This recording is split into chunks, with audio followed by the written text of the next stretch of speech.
मैंने कई बार कहा कि नारी बनती प्रेम से है, प्राकृतिक रूप से वो प्रेम है। फिर नारियां पूछती हैं सवाल कि आप तो बोलते हो प्रेम से बनती है, फिर इतनी कले नारियों की वजह से बोल देते हो आप, फिर नारियों के पीछे पड़ देते हो। मैं आपसे कह रहा हूं कि मैं उस नारी की बात कर रहा हूं जो प्राकृतिक रूप से प्रेम है। मैं उस नारी की बात नहीं कर रहा जो प्राकृतिक रूप से प्रेम बन के आई और उसके बाद सांसारिक दुनिया के कारण वो महत्वाकांक्षा में तब्दील हो गई। तो वो महत्वाकांक्षा में जब तब्दील हो गई तो वो नारी रही कहां? फिर वही मिलावट वाली बात हो गई, उसमें आदमी औरत दोनों विचलन कर रहे हैं।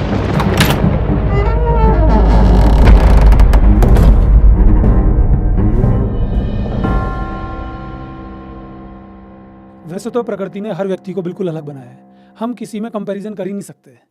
लेकिन यदि हम बात करें कलर के आधार पे, और प्रश्न आपने पूछा कि गोरी और काली लड़की में क्या फ़र्क है, मैं कलर के आधार पे बात ना करते हुए ऐसे मान लेता हूँ कि जो दिखने में अच्छी है या दिखने में ख़राब है। ये आपको भी मालूम है कि कोई भी महिला या कोई भी लड़की इस बात को मानने को तैयार ही नहीं है कि वो दिखने में ख़राब लगेगी। लेकिन यदि बाहरी आंखें उसको खराब मान रही हैं या दिखने में ठीक नहीं मान रही, मैं उनकी बात कर रहा हूँ।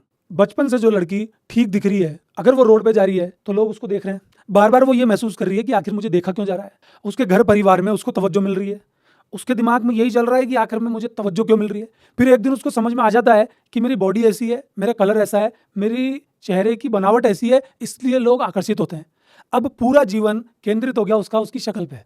वो क्या है, उसकी चेतना क्या है, उसका मन क्या है, आखिर में वो क्या चीज़ है। वो आपके समाज की हालत खराब करेगी ही, वो संसारिक दुनिया में कलह करेगी ही, क्योंकि उसको पता चल चुका है कि मेरे आगे पीछे कोई दुम हिलाएगा। इसीलिए सही दिखने वाली नारी को, सही दिखने वाली लड़की को बैग उठाने वाले पुरुष ही पसंद आते हैं। उनको दमदार पुरुष पसंद नहीं आएगा। हाँ, दमदार पुरुष को वो और कारणों से नजदीक ला सकती हैं, लेकिन अपने जीवन में हिलाने डुलाने के लिए उनको बैग उठाने वाले पसंद आएंगे। गलती उस लड़की की भी नहीं है, गलती उस आदमी की भी नहीं है, गलती है बनाई हुई मान्यताओं की, जो एक बार बन जाती है फिर हटने का नाम नहीं लेती। फिर चोरी छुपे इंसान उनके पीछे भागता है, फिर बाहर की दुनिया में ध्यान रखने के कारण उन मान्यताओं को ढोता है, फिर वहां से शुरू होती प्रॉब्लम।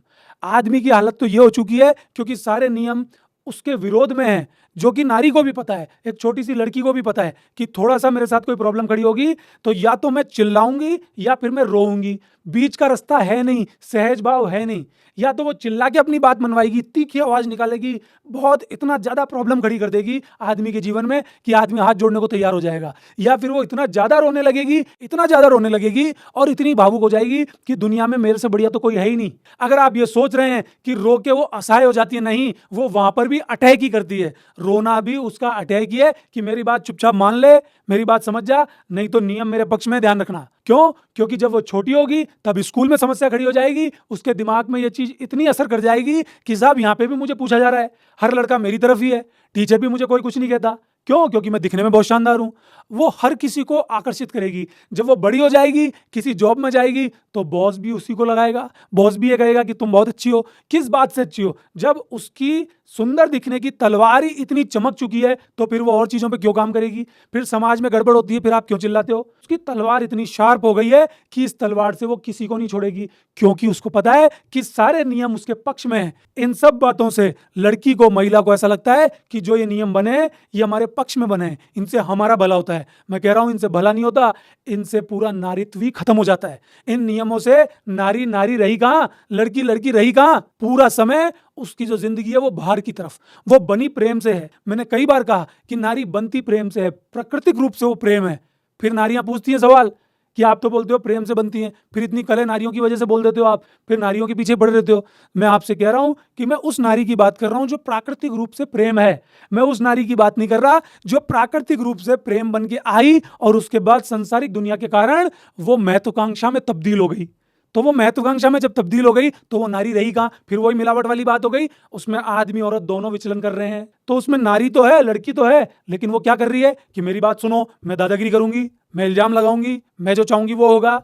सुंदर से सुंदर लड़की भी जब चीखती है, चिल्लाती है, सलवटे ले आती है, एक घर में कलह कर देती है, बड़ी से बड़ी लड़ाइयों को अंजाम दे देती है, आप उसका चेहरा देखिएगा, उसको नारी कहने पे भी हमको शर्म आ जाती है। क्यों? क्योंकि वो अपना मूल खो देती है। तो आप सभी नारियों का मैं समर्थन करता हूं, सभी पुरुषों को मैं सहयोग देता हूं।